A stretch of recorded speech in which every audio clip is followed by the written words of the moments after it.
मस्जिदों के बारे में बड़े पैमाने पर डेटा इकट्ठा कर रही है। रिपोर्ट्स के मुताबिक इन रिकॉर्ड्स में संप्रदाय, फंडिंग, निर्माण और मैनेजमेंट की जानकारी शामिल है।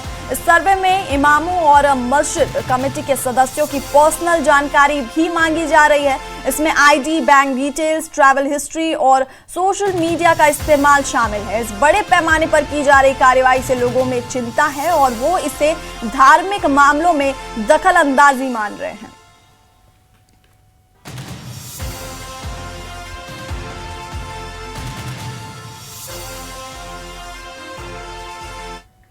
मस्जिदों और इमामों के डिटेल सुरक्षा बल एकत्रित कर रहे हैं। इसमें संप्रदाय, फंडिंग, निर्माण और मैनेजमेंट की डिटेल शामिल है। इस सर्वे में इमामों और कमेटी मेंबर्स की पर्सनल जानकारी भी मांगी जा रही है।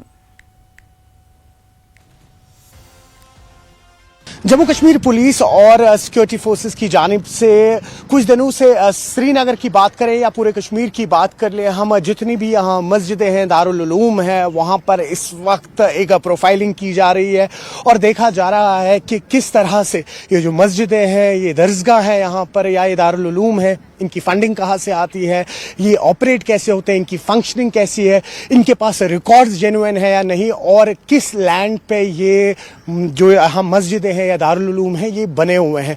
तो कहीं ना कहीं अगर हम अब भाजपा की माने तो भाजपा का कहना है कि जो 90 और 2000 का दशक देखा हमने, जितने भी ये एंटी नेशनल फरमान दिए जाते थे ये मस्जिदों से दिए जाते थे, तो इस पे कहीं ना कहीं कोई सियासत नहीं होनी चाहिए।